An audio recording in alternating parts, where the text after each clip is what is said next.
All right. Hey, when you hear the words, we'll leave the light on for you, what's the first thing you think of?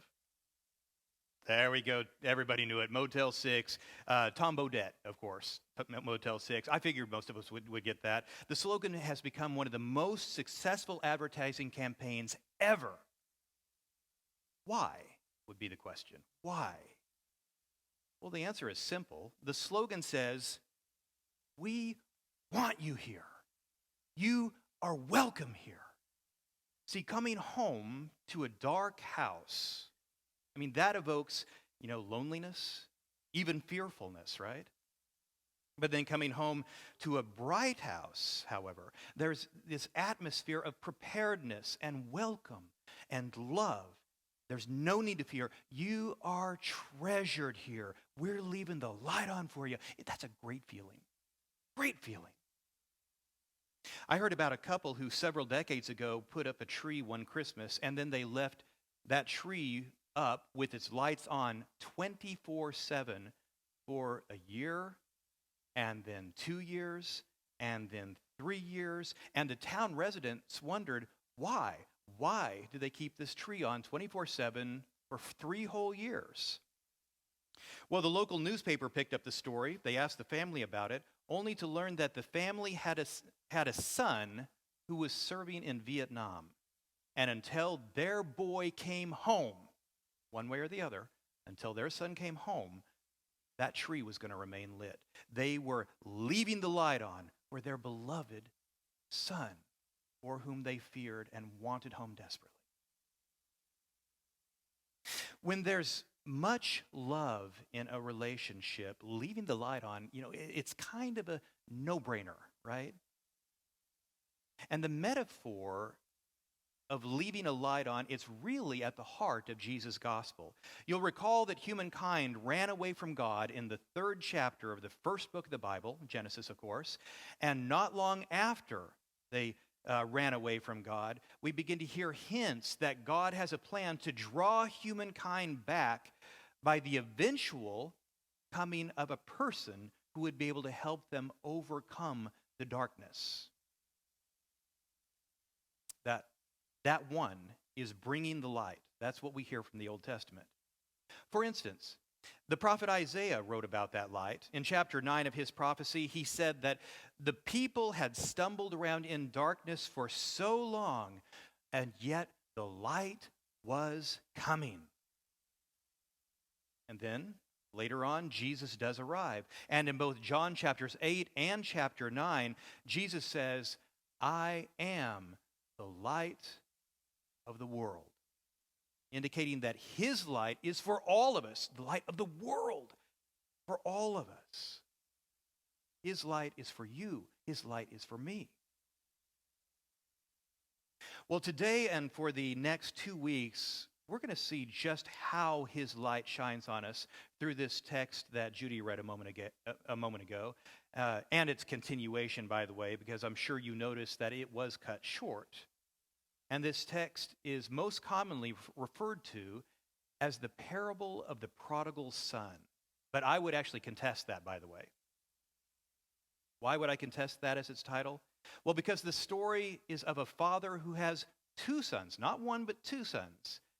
And these 2 sons have seemingly opposite attitudes for one another. And today we're going to focus on just the younger son. And then I'm going to have to leave the story kind of hanging without tying up a lot of loose ends here. But I promise that I will tie up those loose ends during the next 2 weeks after this one. Today's message may not be all that much different from others you may have heard on this parable. And that's because I'm focusing this particular message on the son that preachers love to wax poetic about. Next week's message, however, will likely be pretty different from most sermons you've ever heard because it will be focused on the son preachers hate to talk about. So truly, you don't want to miss next week's message. You're going to hear probably new information that we who are a part of the church really, really need to hear. And as I get going today, please know that we modern Christians, sadly, tend to water down the gospel. And yet, if we read Jesus' good news rightly, we will see that his good news is incredibly radical We can't water it down and do it any justice at all. It's so radical, in fact, that the author Ann Dillard once wrote about how the gospel should affect us when we walk through the doors of the church and hear it. What she writes is, does anyone have the foggiest idea of what sort of power we so blithely invoke? Or, as I suspect, does no one really believe a word of it? It's madness to wear ladies' straw hats and velvet gloves to church. We should all be wearing, instead, crash helmets. Crash helmets, right? I heard that and went, oh my gosh. She wanted to say ushers should be issuing life preservers and signal flares. Wow. And by the way, ushers, if you were to do that next week, I'd be very impressed. I'd pay money to see that if you were to bring the life preservers, signal flares, and crash helmets. Maybe even you should install some seat belts in the pews. I don't know. We'll see how radical this gets. But one way or the other, we should know that when we come to this place each week, we'll be hearing part of a story that, if rightly understood, would best be described this way in today's vernacular. Are you ready for this? Mind blown. Okay? Absolutely radical. And this radical nature of the gospel is unfolded by these three different stories that Judy just shared with us a moment ago from Luke chapter 15. We're going to quickly look at the first two of those before we move on to the one that I mentioned earlier.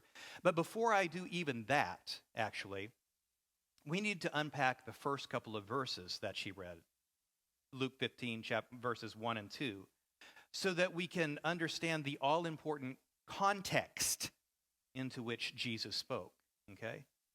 I recommend that you open your Bibles up to Luke chapter 15, and as you look, and keep it open during this, because I'll be referring back to it constantly as we go through these two parables and then part of the third parable. Starting at Luke 15, verse 1. Here are those first verses. The tax collectors and sinners were all gathered around Jesus to hear him. But the Pharisees and the teachers of the law, the religious leaders, that is, muttered. They muttered, "This man welcomes sinners, and he even eats with them." Now, they said that in a very derogatory way, by the way. But notice in the text, people who are far away from God in the eyes of almost everyone else, the tax collectors, the sinners, they had this gravitational pull toward Jesus. It was like a magnet. They just came to Jesus in droves. And I wonder, in today's churches, how often does that happen? How many sinners out there are drawn to us because they know they can find something they are looking for? Not a very common occurrence these days. Anyway, these tax collectors and sinners, they're sitting around Jesus. They're listening to him. And then Luke tells us that the religious leaders' response was to murmur. Murmur. It's a word that's only used twice in the entire New Testament, and it really talks about an undercurrent of discontented complaint. An undercurrent of discontented complaint, and it doesn't have the courage to speak directly to the person with whom they are frustrated. So instead, they kind of talk among themselves, you see, in a way that incites rioting instead. So they're not talking directly to Jesus, but they're going to each other. Can you believe this? Can you believe what he does? Oh, that's kind of what murmuring is. And their actual complaint was, if Jesus really was the Son of God, he would know what kind of people were around him, and he would not touch them with a 10-foot pole, a 20-foot pole. He'd keep away from them. But not only is Jesus touching them, he's actually welcoming them. He's actually eating with them. And again, Luke chooses a word that's very unusual when he says receiving and welcoming. He doesn't use the typical Greek word for welcome, but he adds a prefix to that word, which really means what Jesus was doing was not only welcoming them into fellowship, he was actually inviting them to come in, sit down, join me, eat with me. It's that kind of welcome, full hospitality. He was accepting them as friends, these sinful people, welcoming them as friends. And the religious leaders were absolutely furious because the rules they had created around that kind of people erected a wall between the religious leaders and those people. These are the very people God was asking to lead, asking to shepherd those people that Jesus was speaking to. And Jesus' acceptance of these tax collectors and sinners was breaking down those walls that the leaders had tried so hard to build up. And that's the context in which Jesus tells these parables. He is going far beyond stepping on the toes of the religious leaders here. He's actually meddling deep in their business. And they don't like it. They are mad. Now we're going to be looking real briefly at these first two, like I said, the parables of the lost sheep and the lost coin. Jesus uses these two parables side by side, images side by side. And the similarity in these two stories is, first, that the sheep and the coin are both incredibly valuable to the person who lost them. Second, in each story, Jesus says there was a great price to be paid by the person who would rescue the lost item. And finally, there was an unspeakable joy experienced by the person who actually did rescue and find what had been lost. So those are the three major similarities between these two parables. First one, the shepherd who has 100 sheep. All of Jesus' listeners would know that a great truth here, and that is that sheep are pretty dumb animals. They're stupid. They are ignorant. And sheep need to be rescued constantly. Any good shepherd knows this. I've got to be there because my sheep will get themselves in a mess, and I've got to be there to rescue them. Now remember that Israel had a lot of steep cliffs. Sheep don't really care about the cliffs, but they do care about green grass. And so when they see green grass, they will go to that green grass wherever it is, even if that green grass is in a place so precarious that they could easily fall to their deaths. And it was a common experience for a careless shepherd to find the bodies of sheep at the bottom of a ravine or whatever because of this very thing. Also, sheep are a lot more like cats than dogs. Sheep don't tend to come when they're called. In their stupidity, they'll actually run away from their shepherd. They run away from their protector right into dangers. So it really is not easy for a shepherd, of course, because all sheep need to be thoroughly rescued, and the sheep can contribute nothing to their own salvation. In fact, they run away from their own salvation. And so Jesus tells that story to get into the minds and the hearts of the closed-minded and stone-hearted Pharisees and teachers of the law. Now remember, they were supposed to be shepherds.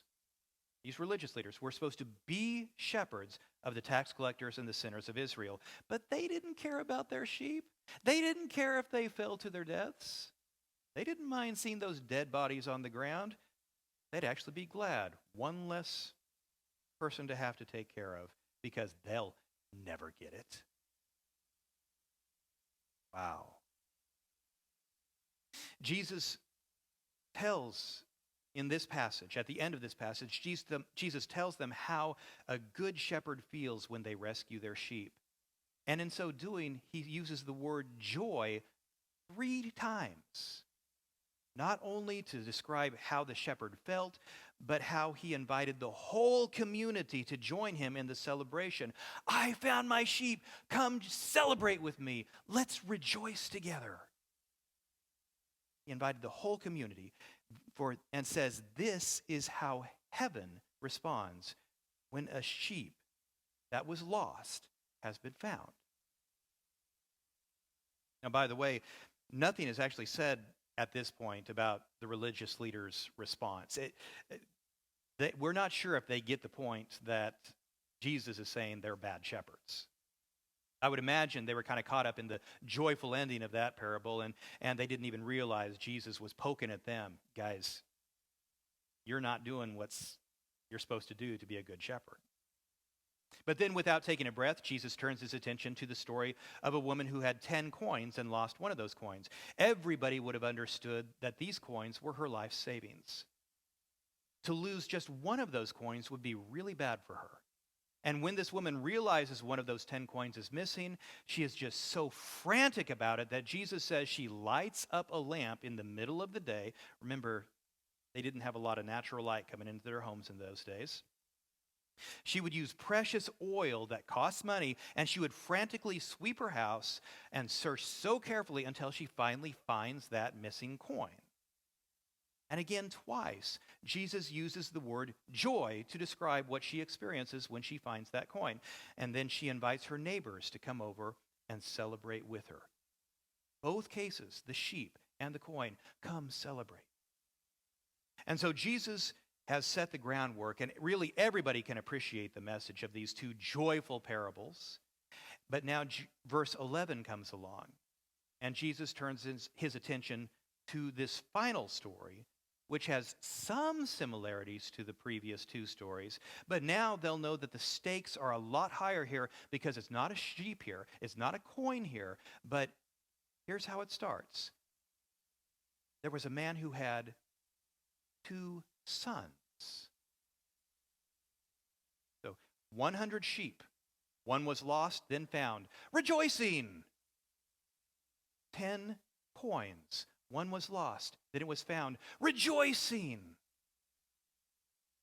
And now, 2 sons. What's going to happen? Sheep, coins, and sons. Which of these would be the most important to a father of those 3? Sheep, coin, sons. The son, absolutely. We could throw daughter in there too, by the way. It's just not in the parable. From the very beginning of the story, all 3 characters are evident. There's 2 sons, there's a father, and again, we're going to focus today primarily on just this younger son. The characters present from the beginning of the story are 2 boys, both of whom rebelled. One of them by being very bad, and the other by being very good. One boy went far away from the father physically, looking for personal happiness in the form of freedom and pursuit of his own goals. But the other boy went far away from his father at a heart level. He remained attached to his father only via a kind of rigid moral conformity and a following of the rules that he thought would make him good enough to deserve his father's inheritance, while scorning his unworthy brother in the process. So now let's look at verse 12. The younger son went to his father, and he said, "Give me my share of the estate."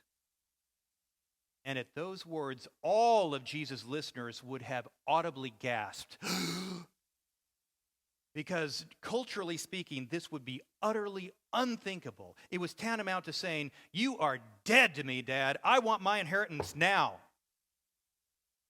And this would have been perceived as the most hurtful event that could have possibly happened in the life of a father. It would have been offensive, humiliating, and disrespectful beyond words, to the point of being like mutiny against the father. There's a Presbyterian pastor, a late Presbyterian pastor named Ken Bailey. He did amazing work on the parables, and this particular parable, it was just first rate. He said, if you go to any Middle Eastern village right now, today, and you ask any of the villagers in that Middle Eastern village what a father's response would be in this situation, if, a son came and said, "Give me my inheritance now, Dad," then any villager would say this: There would be anger to the degree that would probably be physical and verbal blows assaulted on that son. There would be a strong no and a disinheriting of that boy. That's how they would respond even today. And yet, what did the father of Jesus' parable actually do? He did it. He gave it to him. You're right. He gave it to them, to him. The father divided his property among the two boys. Only 2 verses into this story, and we're already seeing Jesus express the radical nature of the gospel. This ain't going anywhere at all where the people are expecting it to go, right? Now, culture dictated that the older son would get 2/3 of the inheritance, and the younger son would get the remaining third. And in order to expedite the transfer of this inheritance, it would have taken a radical selling of property and livestock. The father wouldn't have had any liquid assets in a bank like we might have today, so he would have had to go and sell property and animals in a hurry, probably at a much lower price than he would normally get if he did it gradually and look for the best price. So this was a major sacrifice on the part of the father and his pocketbook. But the younger son, after this is done, takes that sacrifice and he set off for a distant country. Now, the distance wasn't just for a travel experience, you have to understand. No, this youngest son's goal was to get just as far away from his father as he possibly could. He wanted to get as far as the east is from the west, away from his dad. And then next we hear that he squandered his wealth in wild living. Mind you, the text doesn't give us any of the sordid details of what he did with it. Next week you're going to hear the older son give his opinion concerning what his younger brother did with that money. But we don't have any evidence whatsoever, really, of what he did. All we know is that the younger son took his third of the father's estate and in very short order spent it all, gone. It's assumed that it was on the pursuit of pleasure and momentary satisfaction and immediate gratification. But that's just an assumption. And then Luke tells us when this son had come to the end of his resources, there just happened to be a severe famine in that whole country, and he began to be in need. Now, was that bad timing or what? And I want to give a personal aside here. One thing that I have learned in life is that pain is a much better teacher than comfort. I say this because I had a very comfortable childhood.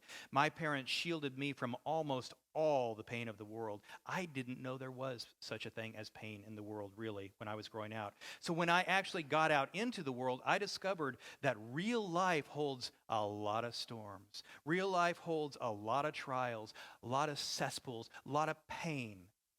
And I had bouts of depression in my 20s as I saw reality set in. It wasn't the rose-colored glass image that I thought it would be. I remember at that time wishing I could go back to life under the protective roof of my parents' home once again, because there is where I felt comfort. I knew I'd be safe and comfortable there again, pain-free again. At that time in my life, it wasn't feasible. I was in school many states away from my parents at that time, a distant country, if you will.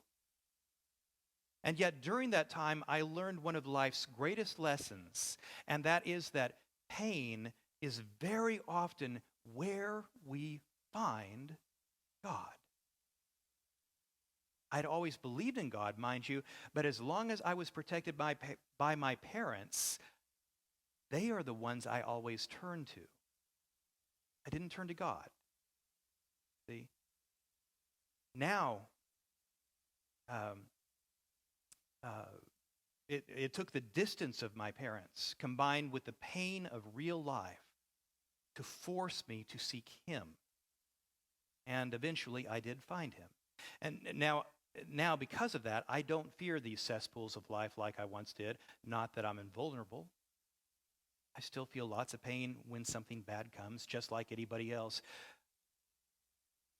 But it's not nearly as bad as it once was. Not at all as bad, because now I know I'm never alone. I know I'm never without help. So for the most part, I'm not fearful about life like I once was, back once upon a time. I also realized something recently, and that is how much I shelter my own kids. I try to keep them from the pain of the world just like my parents did for me. And sometimes I even wonder, is that fair to them? Because I know I'm not going to be around forever. And if pain is where we find God, am I actually preparing my kids for the real world by not allowing them to experience pain? That's been on my mind an awful lot lately, and I'm not sure what to do with it yet. I'm just giving a confession there. But this parable is bringing out such thoughts in me, and I'm hoping that some of your hearts are resonating with this as well. The pain this prodigal son may be going through. And I wonder if that pain came because it had been too good before, and now he just wants away. I don't know. Back to the parable anyway. The younger son, having come to the end of his resources and living in a famine, realized the extent of his need. And there was a citizen of that country who was, and that would mean, by the way, that he was an unclean Gentile. There was this Gentile citizen who was hiring someone to feed his pigs. And that was a job that would be an abomination for an Israelite who followed kosher laws. But this boy was so hungry, however, he took that job, truly degrading. In fact, he was so hungry that he longed to eat the very pods that he was feeding to the pigs, which, by the way, were probably carob pods, according to commentators. And carob pods are edible, but that does not mean that they are supposed to be food. I understand that they're incredibly bitter. No human would say that these are fit for human consumption except as an absolute last resort. Now, all this to show that everything that happened to the younger son took him farther and farther and farther away from his father and his father's values.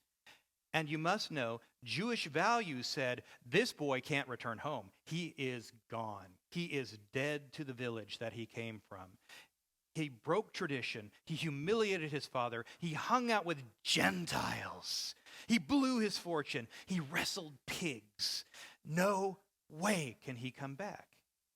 And if he returned, here's what would have actually happened. The whole village would meet him at the boundaries of that village, and they would break a pot in front of him, demonstrating the brokenness of their relationship.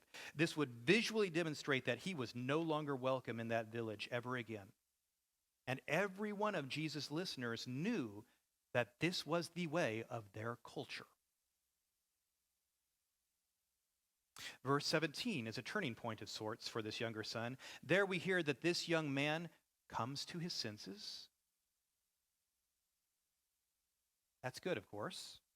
But it's unfortunate that his thought process is more on remorse for what he has done than brokenness. What do I mean by that? This means that hunger and fear of embarrassment are what motivate him. He's not being motivated by the hope of an unmerited gift of restoration from his father. And how do I know that? Or how do we know that? Well, it's easy. He said, how many of my father's hired men have food to spare? But I am starving to death. Therefore, I will go back to my father. I'm hungry, too hungry. Therefore, I'll go back to my father. In other words, I don't really want to go back to him, but my father is the only guy I know who I think cares enough about me not to let me starve.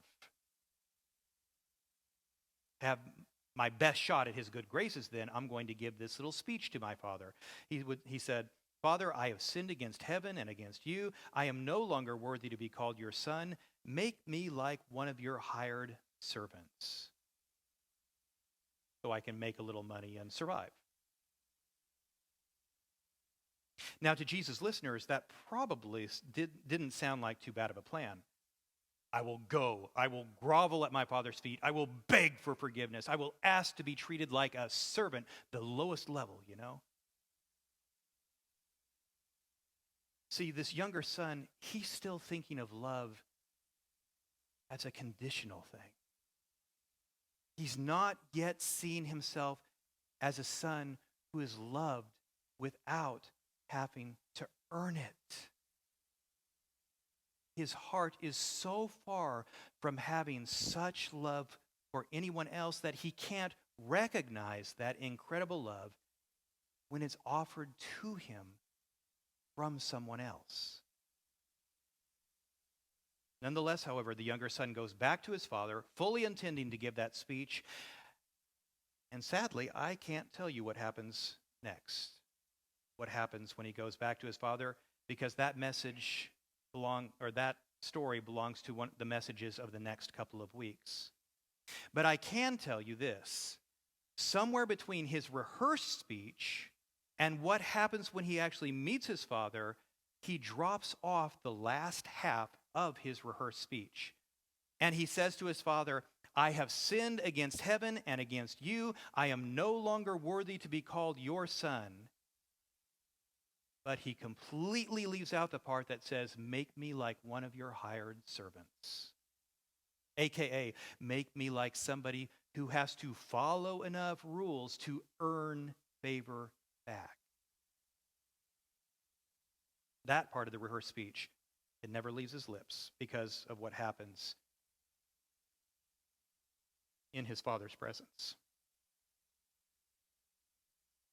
Now, I know most of you know the rest of the story, but I'm going to ask you to suspend judgment for now, because what Jesus really was saying in this parable is, if you think the younger son is the bad guy, and that the older son who follows the rules is the good guy, but the older boy just may actually be the most lost of these two sons. And if you know the story well, you know that the father leaves the light on for both of his sons. But only one of the two sons actually sees that light. Only one of those sons welcomes that light. As I close today, I wonder, have you ever walked in the shoes of the younger son? I know, actually, there are many people in this room who have walked as the younger son, at least at some point in your life. You know who you are.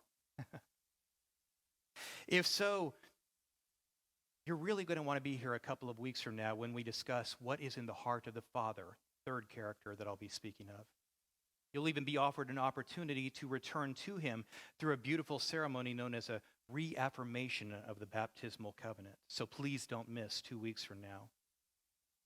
Before then, however, we need to see and hear who here has ever walked in the shoes of the older son. And just so you know, if you haven't ever walked in the shoes of the younger son, it is highly likely that right now you wear the shoes of the older son. And next week, we just might discover that the older son needs to be restored to his father even more than the younger son. So, final word. As a family of faith here in this place, this church, we have to ask ourselves, what kind of church will we be? Will we be the kind of church where people aren't welcome unless they've gotten all cleaned up and they have their lives all together? Or will we be a community that smiles easily when we see the younger sons of the world? Will we be a community that isn't shocked at all and who has grace and welcome regardless of who walks through that door? Will those who are like the younger son find a gravitational pull toward us here so they know they have a place where they are loved? If so, that's the only way we can truly be like Jesus. And with that, I say amen. Hey, last week we began this sermon series that Annette mentioned in the children's message. It was to delve into one of Jesus' best-known parables, we're going to continue on with that parable today, of course. I hope you'll again open your Bibles up to Luke chapter 15, because I'm going to be calling out verses throughout this message. We're going to start with verse 1 again, because there's something new that I want us to consider in that verse. Okay, so Luke 15, verse 1. It reads, "Now the tax collectors and sinners were all gathering around to hear Jesus, but the Pharisees and the teachers of the law muttered, 'This man welcomes sinners and he eats with them.'" Okay, so that's verse 1. Knowing the audience is crucial or for this particular story, because it's a very high tension moment when Jesus when this is being said. So remember here, thinking of the audience, there are essentially three groups of people.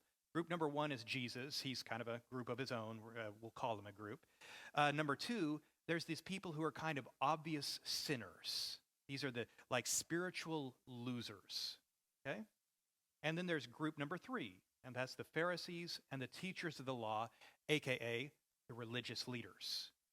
You have a group Jesus, group sinners, group teachers, leaders. And the verbs really tell the story on this. Jesus is teaching. The sinners are gathering. The leaders are, who remembers? Muttering. This man! The leaders can't even say his name. They hate him so much. They can't even say his name. This man, he has no standards. He waters down the faith. He'll take anybody in. So this is a very tense, potentially explosive moment, and everybody is watching to see what Jesus is going to do. How is he going to respond to these religious leaders? Maybe he'll try to be apologetic to them to keep their anger down. Maybe he'll try to mend some fences or build some bridges. Maybe he'll back off a bit from this whole friend of sinners thing, because if he just backed down, then their rage would probably start to go away, you see. So what does Jesus do? He starts telling stories. And the first two stories are quite similar. Verse 4, "Suppose one of you has 100 sheep and loses one of them. Doesn't he leave the 99 to go and find it? And when he finds that sheep, doesn't he rejoice and have a party and celebrate?" And Jesus' listeners, no matter who they are, no matter which group they were a part of, would all have to agree, yeah, that's what happens. And then the second story begins. This is verse 8. Very similar format to the first one. "Or suppose a woman has 10 silver coins. She loses one. Doesn't she search carefully? And when she finds it, doesn't she throw a party and rejoice?"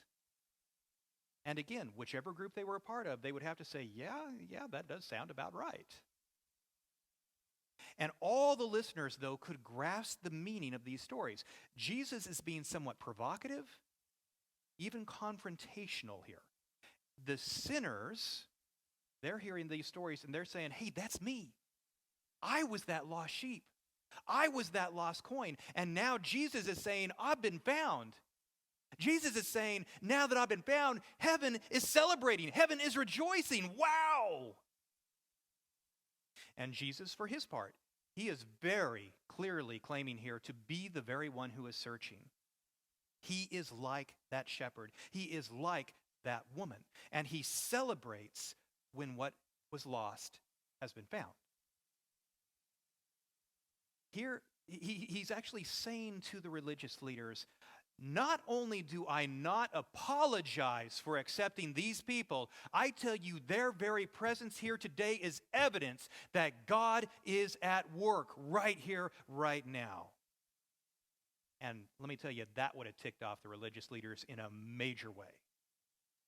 But you know what? It's still nothing in compared to what happens next. Because in verse 11, he begins story number 3. Jesus continued, "There was a man who had 2 sons.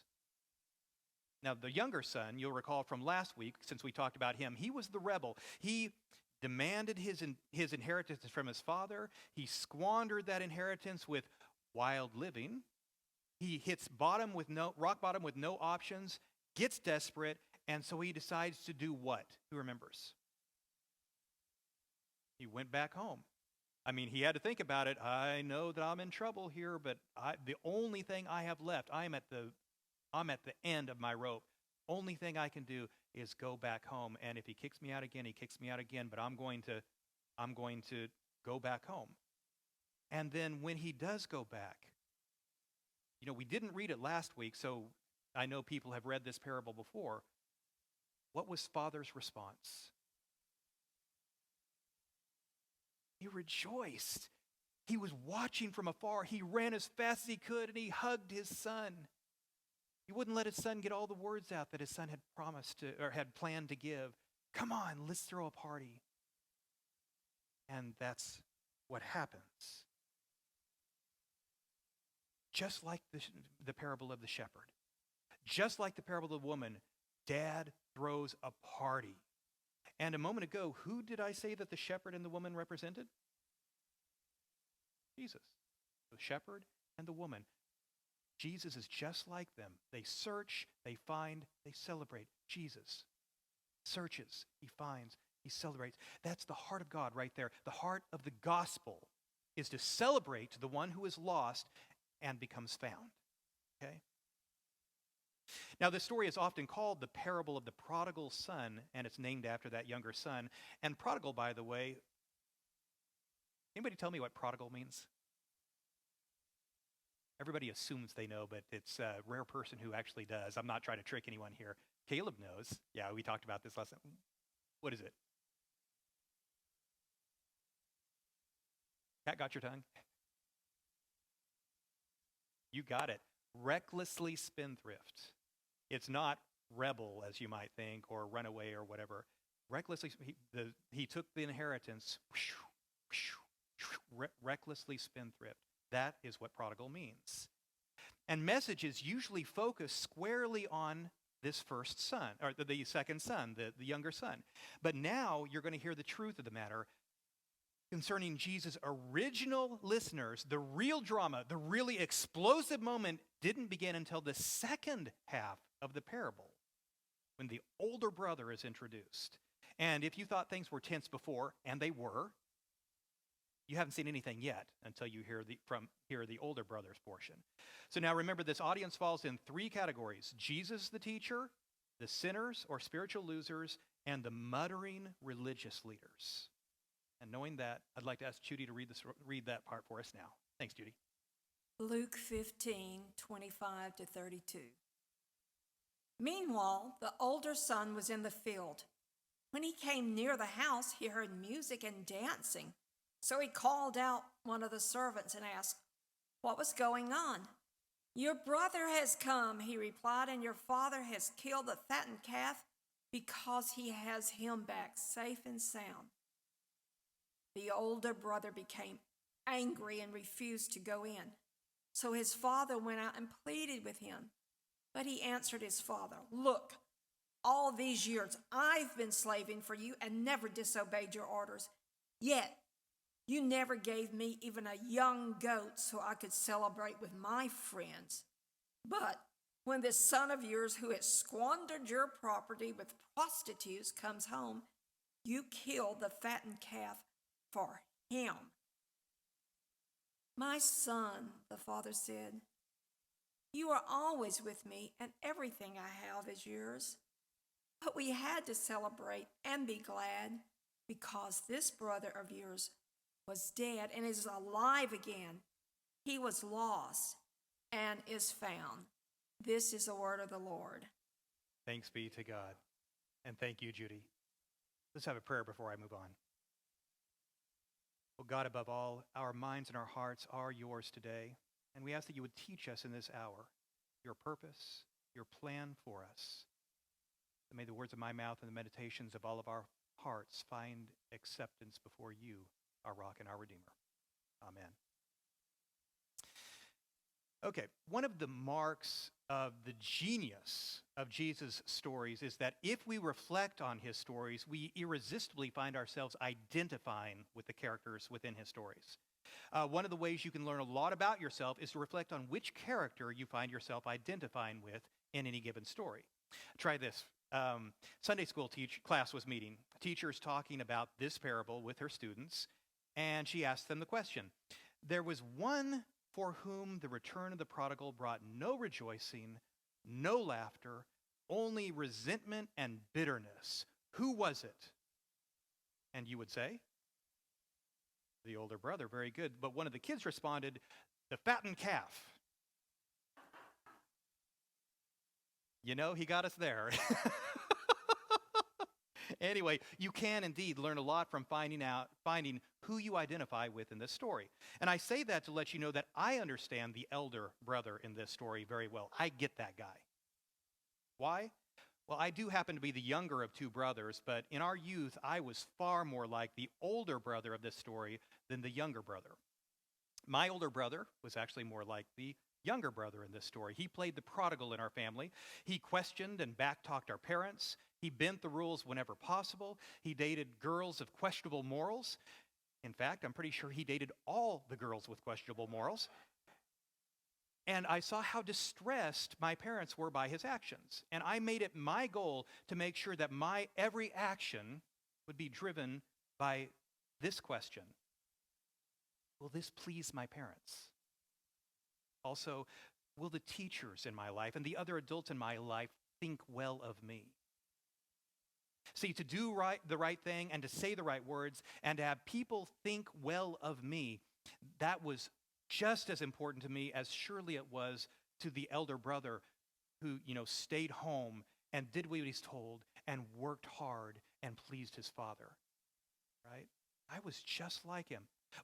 Having said that, I did run away to a distant country at one point in my life. I was an exchange student to Germany for 2 months, and at that time, I was not of age to drink alcohol in America, but I was of age to drink alcohol in Germany.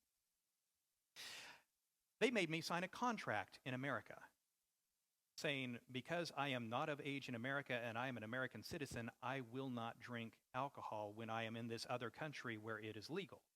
And I signed that contract, as did 29 other people who were on this exchange. And do you know which of the 30 of us was the only one who never intentionally broke that contract? Me. I say intentionally, by the way. Sometime ask me, I'll explain the intentionally. It's a pretty good story. I don't have time for it now. But yeah, I figured so. But 30 kids all signed this contract. 29 broke it. This one did not. Does that read elder brother to you? I was the elder brother in my heart, see? And the truth is, however, I now realize I was just plain a goody two-shoes.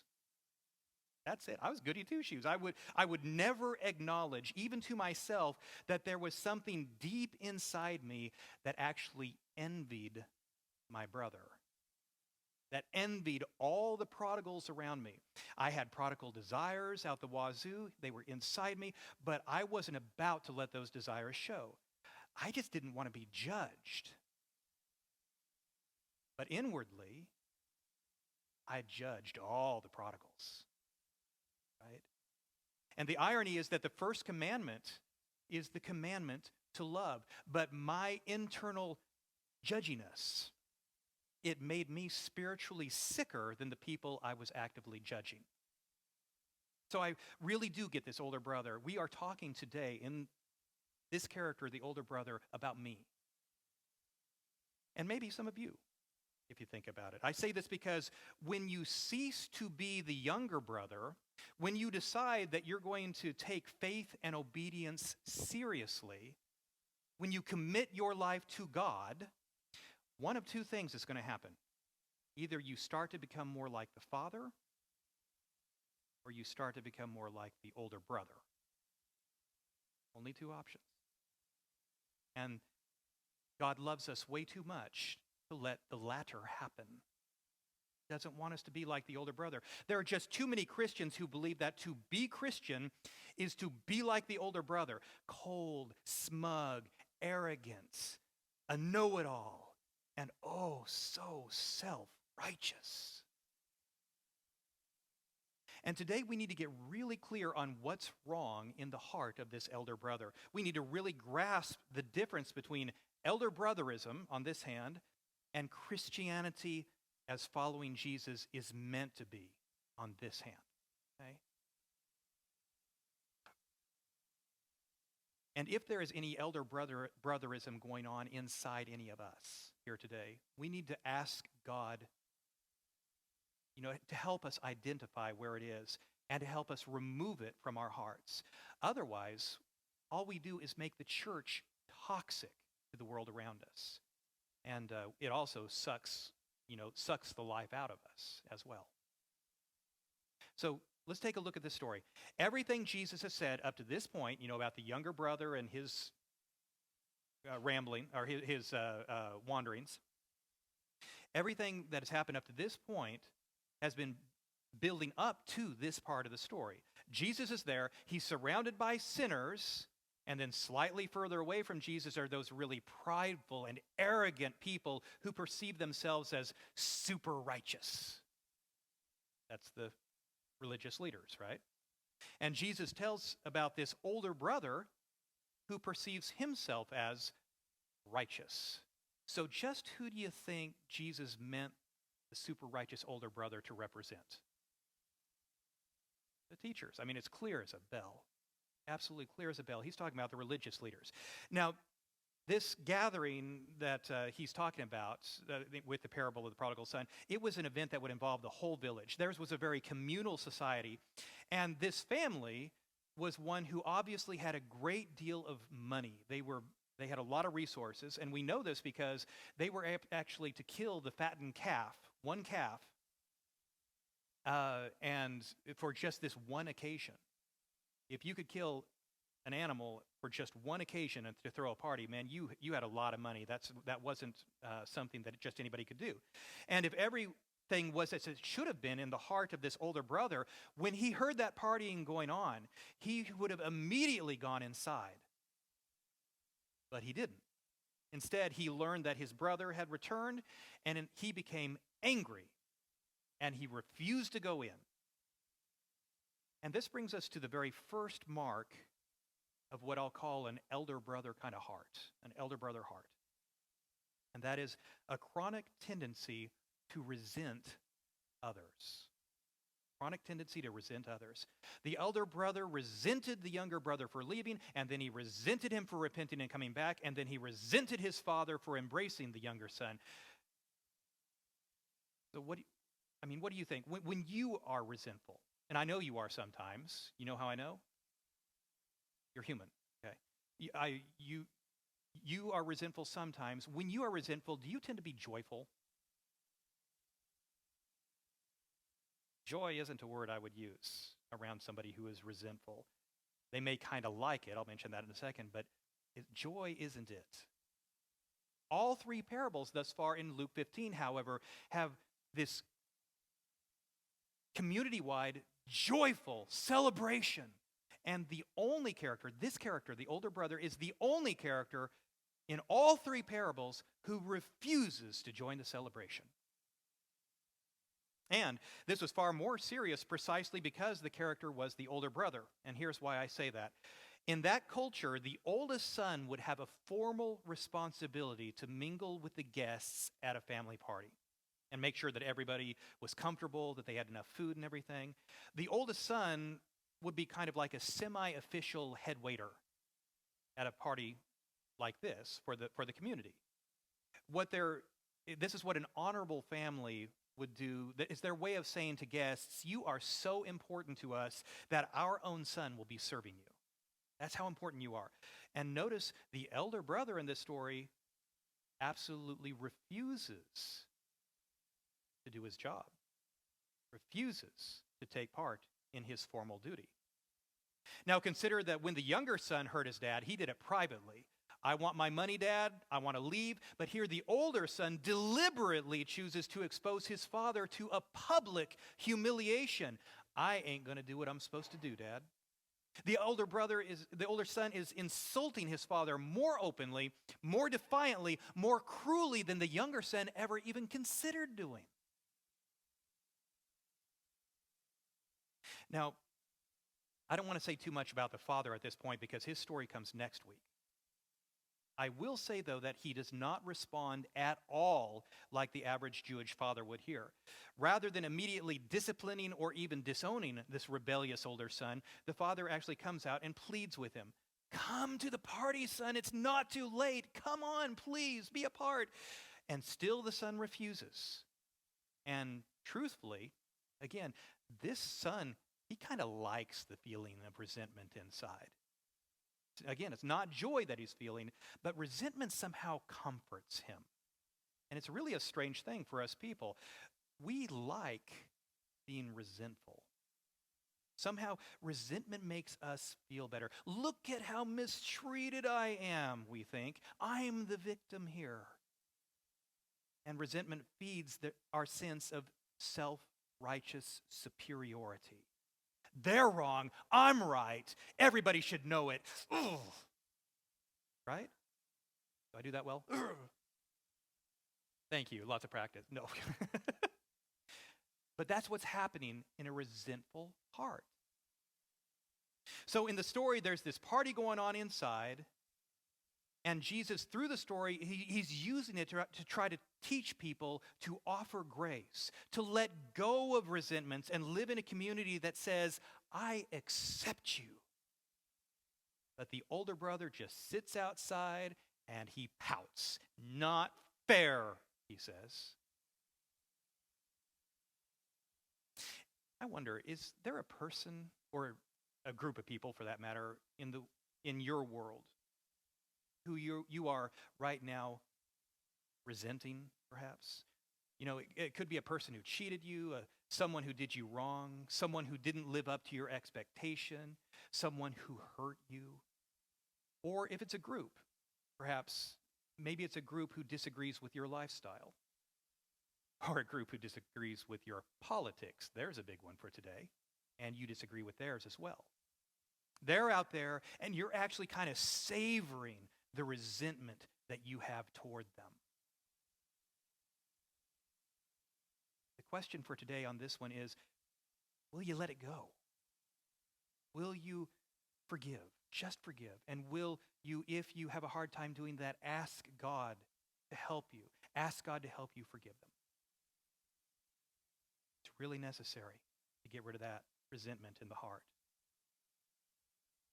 Okay, so that's the first quality of older brotherism, spirit of chronic resentment. And I'm going to give you the second one. It's a spirit of chronic complaining. Spirit of chronic complaining. Take a look for a moment at verse 29. A spirit of chronic complaining here. The father goes out to plead with the son, but the son answered his father, look. And by the way, before I continue, when he says look without addressing him as father first, that was a major breach of etiquette in those days. A son should never omit a title of respect, no matter what, in that culture and in that day. If you look back at verse 12, even when the younger brother was saying, Dad, give me my share of the inheritance, I'm out of here, he still said father. He still showed respect. But this elder brother, this is Dad here. Look, all these years I've been working like a slave for you. And there's this great irony here, right? Because, I've never disobeyed a single command. Literally, that's what it means. I've never disobeyed a single command. Really? I mean, never disobeyed a command? He says this even at this very moment. He is publicly humiliating his father by refusing to perform the duties at the party or even join that party. He says that even though at this very moment he is defying his father's deepest will that he should love his brother. I have never disobeyed a single command, he says, when in truth, he's never really obeyed any command, at least not from his heart. And that's what matters. The truth is, he doesn't know anything about obedience at all. He only understands conformity. He follows rules, but he's eaten up with pride and superiority and bitterness, self-righteousness, envy, sarcasm, deceit, condemnation, judgmentalness, and lovelessness. All these things. He's just as lost as the sheep and the coin had been. He's farther away from his father right here at home than his younger brother had been when he went to the distant country. See, in his self-assessment, though, he says, I'm the righteous one. I'm the good one. I've never disobeyed a single command. He's just blind to his lostness. Now think about Jesus' original listeners for a moment, the religious leaders. Here's the complaint. All these years, slaving away for you, never disobeyed a single command. My brother doesn't deserve this party. I'm the one who deserves this party. And the religious leaders were all having those exact same thoughts about themselves. Throw these sinners out. We're the ones who deserve God's grace. Question. Is it possible, just possible, that you may have a spirit of chronic complaint at work in your heart? I'd like all of us to try something this week. I've spoken of spiritual disciplines here before. They're practices we use that we may use to align ourselves more closely with the heart of God. And as kind of a spiritual discipline for this week, for today, what I'd like for us to do, for the rest of today, I'd like everyone today to fast from complaining. Okay? I'm only asking for one day, but I challenge you to see how long you can make it. No grumbling, no whining, no complaining, not one single negative word. And some of you are going to say, that's not hard. I can complain on the inside. I just don't have to express it verbally. But I'll tell you now, that totally defeats the purpose. That is exactly what the elder brother has done for his entire life. Held in all these complaints that he had. What I'm asking you to do is to do your best to say, I want to remove words of complaint from my vocabulary. I want words of grace to fill me, not words of complaint. So how many of you are game for this? Raise your hands. Good. A good number of us are willing to do it. Thank you very much. How many of you now think it's a stupid idea, you don't like it, and you're going to come complain to me about it after this message? Yeah, there's a few in every crowd. Thanks, Mike. Yeah. Anyway, got it? No complaining for the rest of the day. That means you can't even complain that this message is too long, which it is. But I recommend you ask God to help you where you feel weak on this. And I will add here, then, a third mark of elder brotherism, and that is a spirit of judgmentalism. Spirit of judgmentalism. In verse 30, notice the language the older brother uses to refer to the prodigal. He says to Dad, I've never disobeyed you, and you've done nothing for me, but when this son of yours, what does he not say there? This brother of mine. He only says, this son of yours. He's disowning him in his heart. You claim him, Dad, not me. I want nothing to do with him now. He's nothing to me. And the religious leaders who have long since made the connection that they are the elder brothers in this story and that the sinners are the accepted younger brother. What do you suppose is going on inside these religious leaders right now? Oh my goodness. They are enraged. They are so ticked off at this moment. They are fuming. But the elder son goes on, and when this son of yours who has squandered your property with prostitutes, question, is that true? I mean, when Jesus told the part about the younger son, he never mentioned prostitutes, did he? Just wild living, that's all he said. The older brother just kind of throws that in there. Why? What's that? Make him look worse? That is a definite option. I was thinking about it. I think he was really good at using his imagination. He had been thinking about his younger brother a lot. What is he doing with the money? When he gets back, how did he spend all the money? Well, let's see. If I were in his shoes and I had this money and I could go to a distant land, what's the first thing I might do?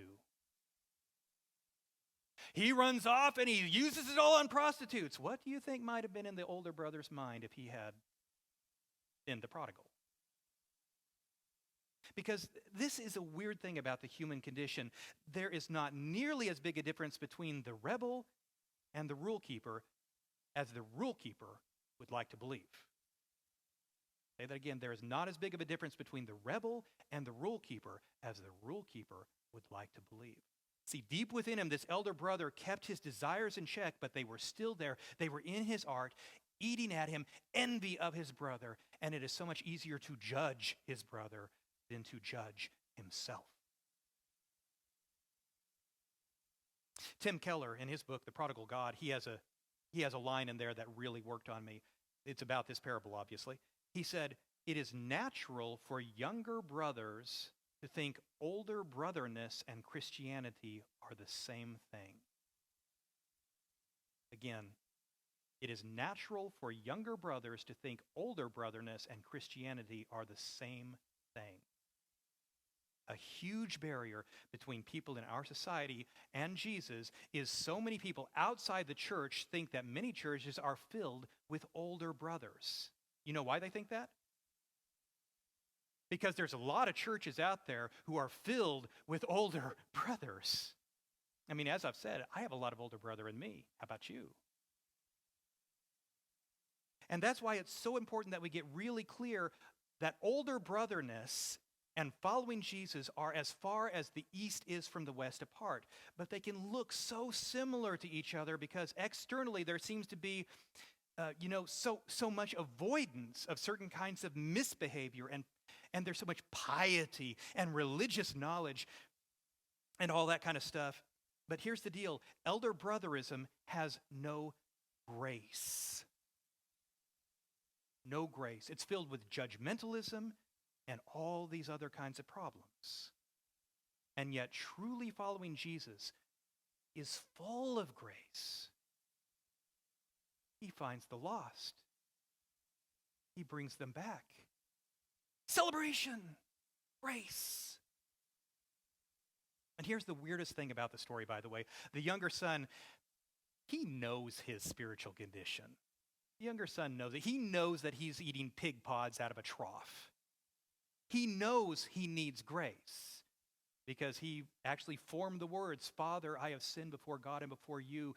Make me like one of your servants." Remember that? He knows he needs grace. The elder son, on the other hand, really has no idea concerning his own spiritual condition. See, other people could have told him, but he wasn't asking, The problem was that the elder brother it's not just that he's sinful, because we're all sinful, right? The problem is he doesn't know that he's sinful. He doesn't know that he's one who needs grace. So he just sits and he pouts, full of pride, full of joylessness. But the Father remains both infinitely gracious and infinitely firm. He doesn't apologize, and he certainly does not stop the party. He just pleads for the elder son to come around. This brother of yours, he's the one who says it, this brother of yours, he was lost and is found. This brother, it's not this son of mine, even though that is in his heart, this son of mine. He wants the brother to hear, he's your brother, this brother of yours. Son, you can still come to the party. Come, be a rejoicing brother. For a long time, I lived in sorrow over a lost son, and now I have that son back. Must I lose another? And then there's silence. I mean, you'll notice there's no ending to the parable. What does the elder son do? How does this story end? Jesus doesn't say. He just walks away. Right where the parable ends, the next chapter of Luke begins, and he's speaking to a different audience. What happened? How did the parable end? Why didn't he finish his story? Well, I assure you it's not because Jesus couldn't think up a good ending. It's because the ending would have to be written by somebody else. It's because every listener would have to decide how it ends, because every listener wears the shoes of either the younger or the older brother. He leaves it to them to formulate how this is going to end. And it will end only in one of two ways. One way is that the elder brother walks away from the Father. That doesn't mean to a distant country either, by the way. He could still be right there at home, but just as far away from the Father as the younger son had been at the beginning of the story. He could just walk away with a heart set on resentment and complaining and judgment, hating his brother, and every day increasing the hatred in his heart toward his father as well. And then someday in the distant future, he dies all alone and unloved because he didn't learn to love. Or maybe it ends like this.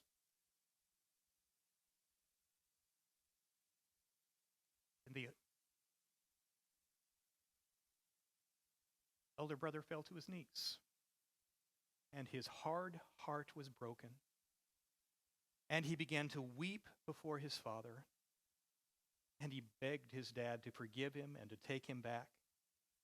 And then he went to the house, and he actually saw the skinny, wasted figure of his starved brother, and he remembers the love that they had for each other as children. And suddenly his heart just exploded with love. And he went to his brother, and he threw his arms around his brother, and he wouldn't let him go. And he joined the celebration, and he laughed louder, and he sang longer, and he danced faster, and he cried harder than anybody else at the party. And that celebration still goes on to this very day.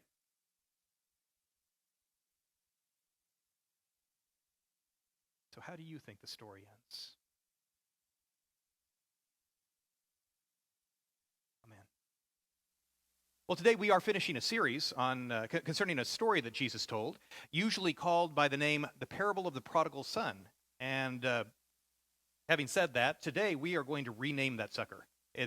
There's a much better name for it than the Parable of the Prodigal Son. But Jesus begins this parable. He says, there was a man who had two sons. And the main thing you need to know about this man is how much he loved those boys. We've looked at each of his two sons and their unsightly faux pas for the past 2 weeks. And really, though, this parable, it's really not about the sons at all. It's about the father. It's about the father. Now, this family was a part of a village, and in the village, the people thought that they had seen love before through each other, but they had never seen love like this father showed his two boys. This father was wise, he was patient, he was gentle, he was honest, he was firm, but he was mostly utterly devoted to his sons. Each of them, however, broke his heart. Each of them broke his heart, and his boys did it in really different ways from each other. If you recall what I said about Jesus' original audience last week, you'll know that Jesus is telling this parable to people from two different groups. We meet the first group in Luke 15, verse 1. Luke calls them the tax collectors and sinners. This group was actually represented in the story by the younger son. The second group in Jesus' audience was named in the second verse, and they were the Pharisees and the teachers of the law. You could call them the religious leaders, and they were represented in the parable by the older son. Now, the younger son, going back to him, he preferred to follow the will of his own desires rather than the will of his father. So he took his share of dad's belongings, he followed his own path, and so too did the tax collectors and sinners group in their lives. Whatever brought them happiness or wealth or pleasure, that's what they did, even if their momentary gain brought themselves or other people long-term pain. The older son seemed to follow the will of the father, but it turns out that his attitude was based only on conformity to his father rather than obedience to his father. What I mean by that, he did what his father told him to do, but he did it for the wrong reasons. He did it to get external pats on the back from his father and from others, not because he had internalized the goodness and the kindness and the love of his father. Inside, this older son was resentful, he was judgmental, So he was really just as messed up on the inside as his prodigal brother was. And again, Jesus is comparing this older brother to the religious leaders who looked down their nose at Jesus and these tax collectors and sinners. Okay? So, the story goes now. One day, the younger son shatters the family. "Old man, I'm tired of waiting around for you to die. Let's just pretend it's already happened. Give me my share of the inheritance." Surprisingly, the father complies. As I've already said in this series, this did take time. To give an inheritance in those days, the father would have to sell off assets, land, livestock, to be able to offer cash. And so while the liquidation of these things is going on, there's plenty of time for the whole village to learn about what's really going on in this family. And this is a big deal when a son does something like this to his father. If a Jewish boy takes his inheritance and he loses it among the Gentiles, so that the Gentiles now own what Israel originally owned, and then he dares to try to come back home again, there is an actual ceremony invoked to indicate that this kid has been cut off from the family, cut off from the village, and I'm going to tell you more about that ceremony in just a minute. First, though, while the sales are happening, the father keeps hoping upon hope that his son will change his mind. "Please, son, come back. Don't do this awful thing. Don't leave." But the son does not change his mind. The day cannot come soon enough for this boy. And when that cashier's check is ready, he is gone. He shakes the dust of that little town off his feet, and he never looks back. He goes to a distant country, and everything that looks good, that looks shiny and bright and self-indulgent and desirable and pleasurable and satisfying, all these things are his, finally. Until the money runs out. And then a famine hits. And this is not just a famine, by the way. Jesus says a great famine. And you have to understand, in that day, when a great famine struck, there was no outside communication. There was no way for the world to know the problem that they were facing and perhaps to send relief. There was no world vision, no relief organizations. Therefore, survival meant people might do awful things that they ordinarily otherwise wouldn't even consider. Murder, thievery, bodies left to rot on the street, children being sold into slavery. Even cannibalism was a possibility here. That's how bad a great famine could get. No hope. No hope. And Jesus' listeners knew of great famines. They knew very well what he was talking about here. And the point here, even in this kind of situation, this great famine where he is destitute and there is nothing for him to get from even people of goodwill, he still doesn't want to go home.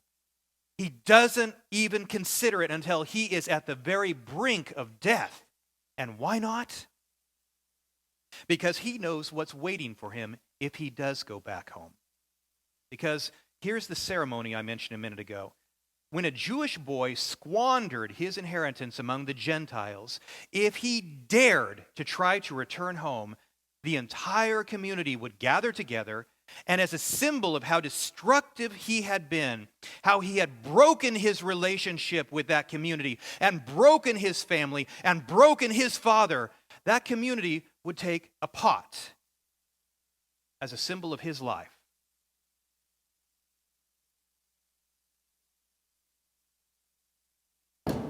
It didn't work. We'll try that one more time. One of those things you really can't practice in advance without a whole bunch of aces. That was more like it. They would shatter a vase or a pot before him as a symbol of his life.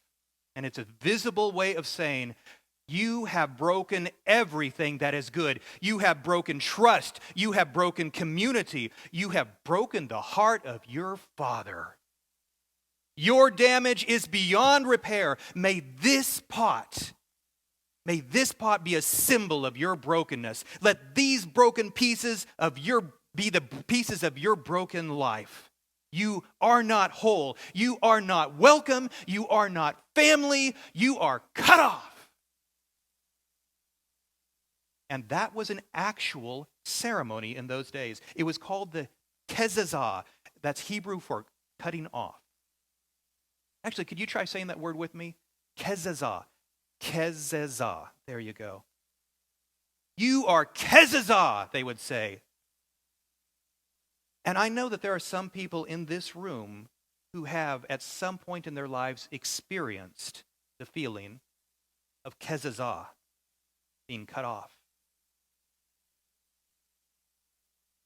Now, the younger son knows that kezazah is what awaits him if he tries to return home, so he stays away until he can honestly say, even kezazah is better than death.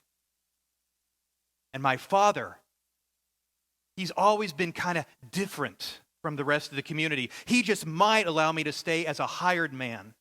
And so this son decides to return. He prepares a speech in the process, and the speech is directed not at the community because he knows they won't forgive, but he directs this speech only at his father, whom he has hope. Maybe, just maybe he can still accept me as a hired man, even though he would never accept me as a son again.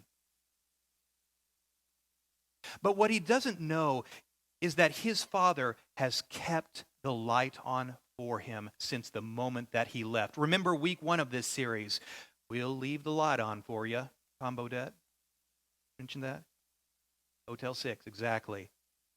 The father had left the light on. He had constantly been watching the horizon for his son's return. And Jesus says, while he was still a long way off, he had been watching a long way off. His father saw him, and he was filled with compassion for him, and he ran to his son. Now, when Jesus tells this part of the story, remember that there were younger son types in this crowd. The tax collectors and the sinners, they called them. Some of these people, I'm sure, at this point are starting to cry because he is saying something so incredibly wonderful about God. See, the father ran. Luke chooses a technical term to describe what the father did, and this is a word that's normally reserved for athletic contests. Literally, the idea would be that the father raced, the father sprinted as fast as he could. And please understand, in this place and this time, the patriarch of a family was a man of great dignity and a man of great authority. He would dress in elegant, ornate robes, and he would always walk in a slow, dignified fashion. He would never run.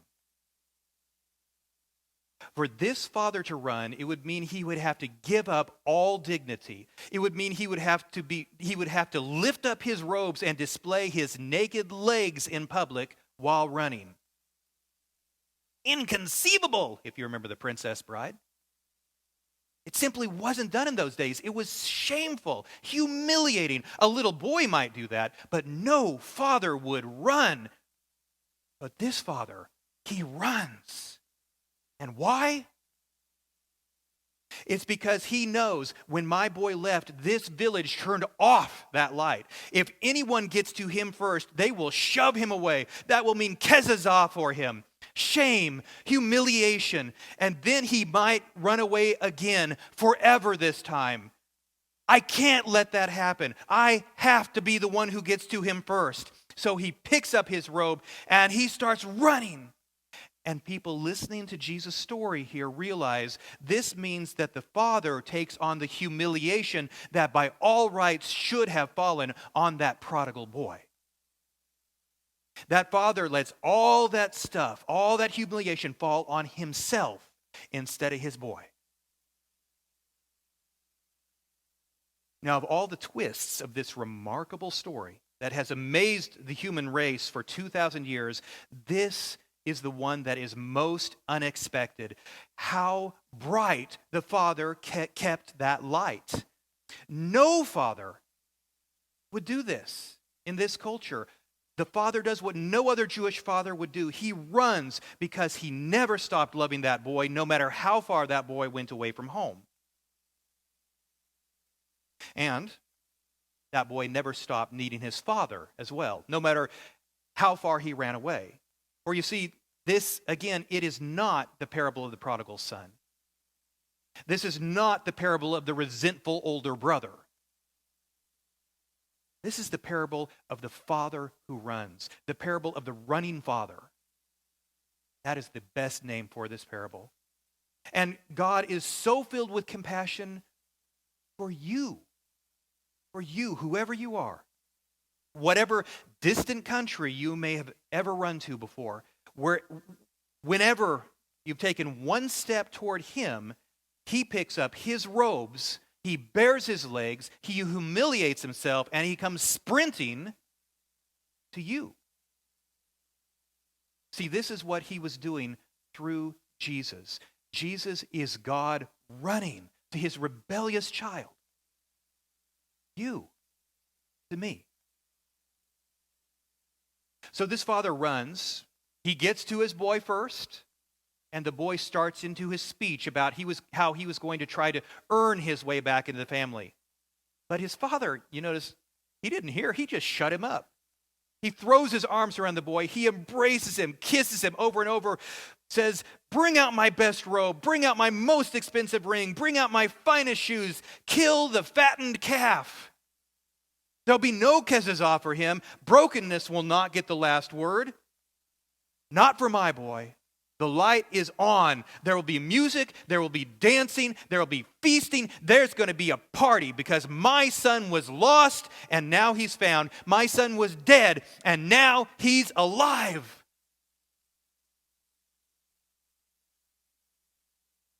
And here's the question for all of us here today, and this is as simple of a message as I can possibly make it. This parable is about coming home. Have you come home? And if not, will you? I mean, maybe you've been to a really far country. Maybe you've made really bad choices in your life, just like this younger son. And if so, you have to know, God has left the light on for you. You can come home. And if you've already come home, remember what I said last week. When you turn to God and you commit yourself to him, you will either start to become more like the Father, or you'll start to become more like the older brother. Consider, do you look at younger brother types through the eyes of compassion and mercy? Or do you look at younger brothers through the eyes of resentment and anger and judgment?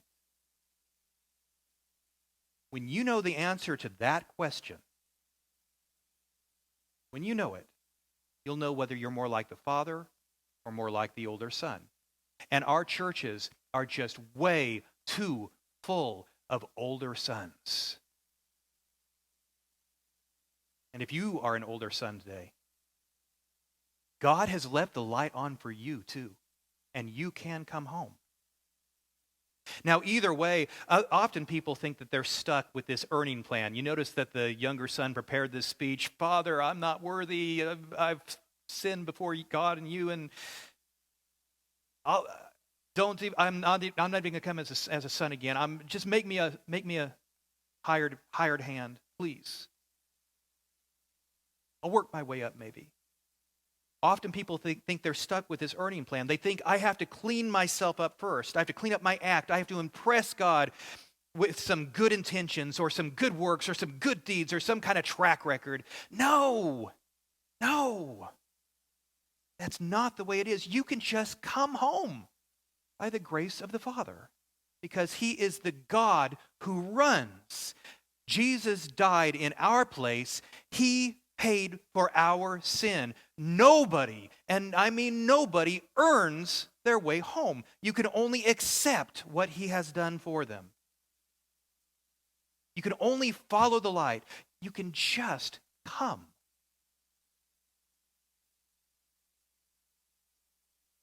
Philip Yancey, great writer, wrote a book called What's So Amazing About Grace? And in a chapter called The Lovesick Father, he retells this story in a way that pierces my heart every single time I read it. And I thought I would take his adaptation and adapt it again for you today. And I apologize in advance if I tear up here because it happens every time. She's a young girl who grows up on a cattle farm outside a small Bible Belt town known as Mena, Arkansas. Her parents are a bit old-fashioned. They don't care much for the music she listens to or the clothes that she wears. They tend to overreact to her nose ring and her lip rings. For her part, she doesn't much care for their values or their church.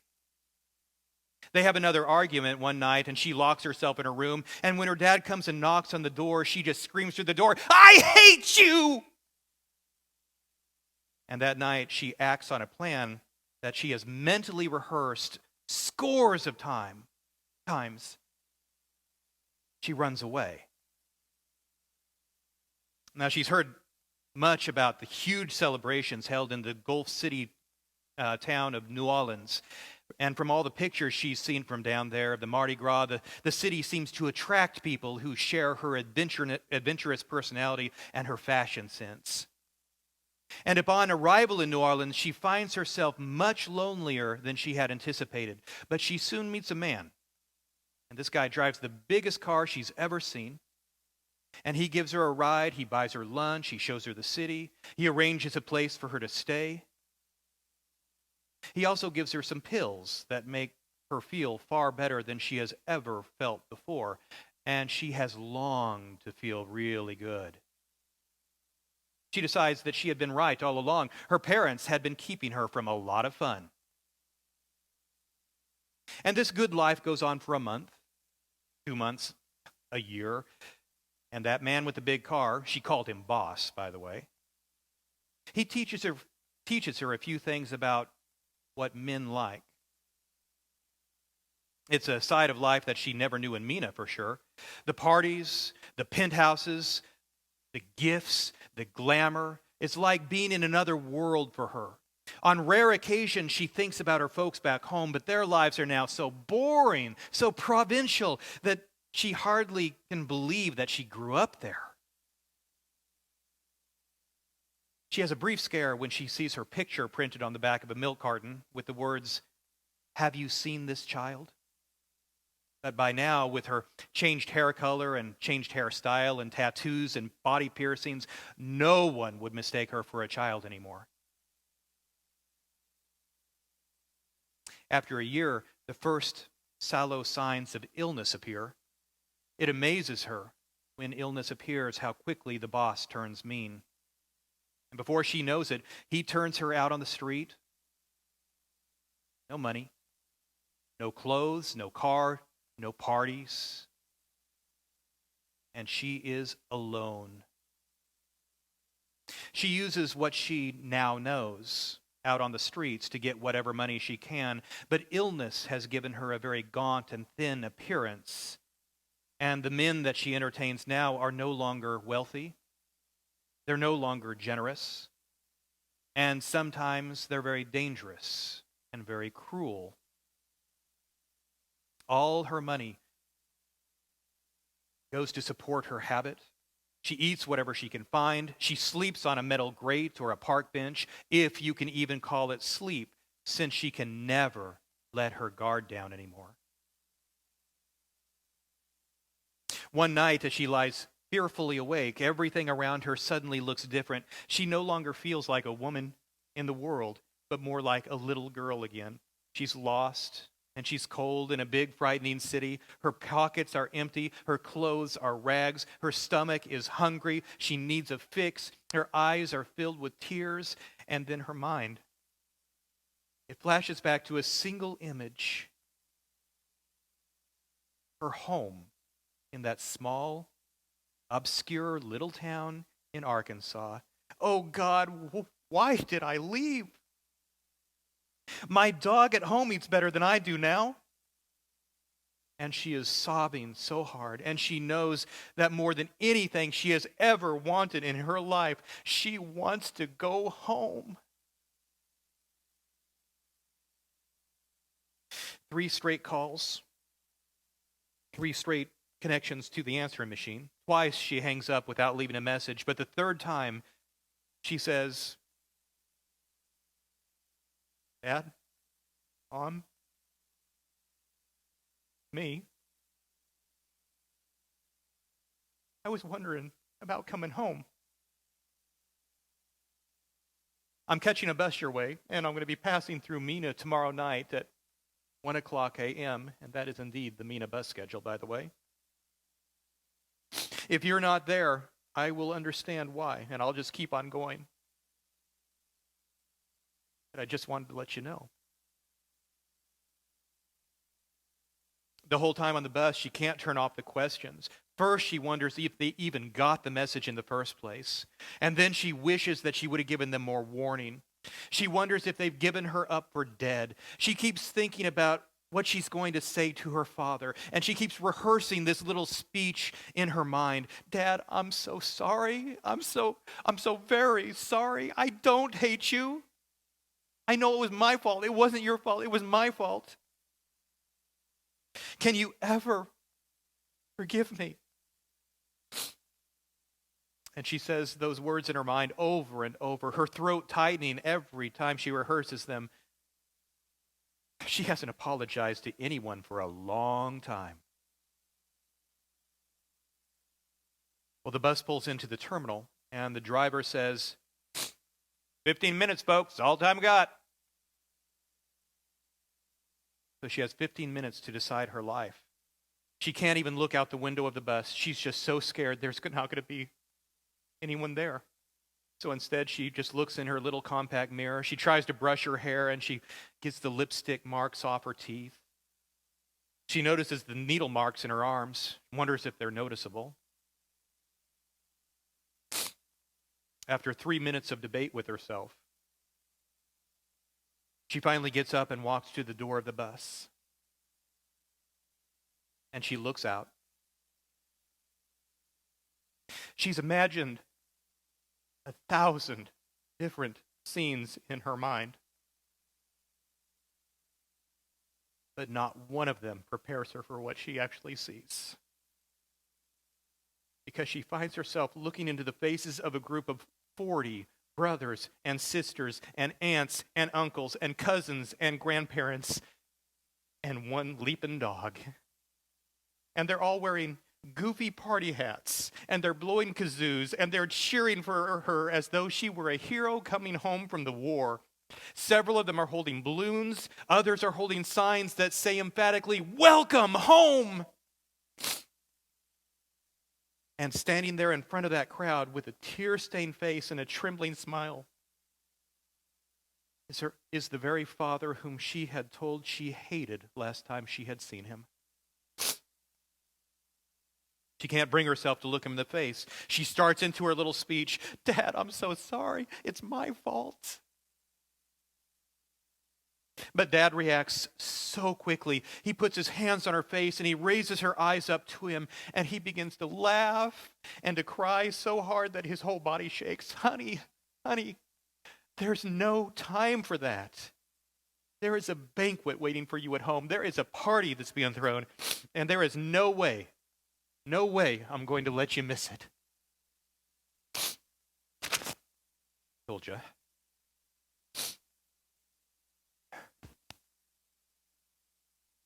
He takes her home.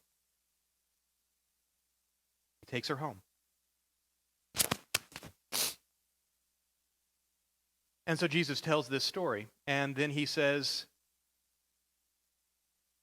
according to Yancey, of course, and now he says, if you start with that father, and you think of one 100 times better, 1,000 times wiser,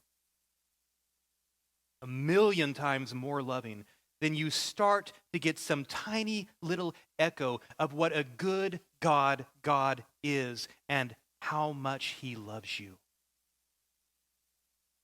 That is the Father who says, "Come on home. I've sent a light to guide you to me." And that light is Jesus.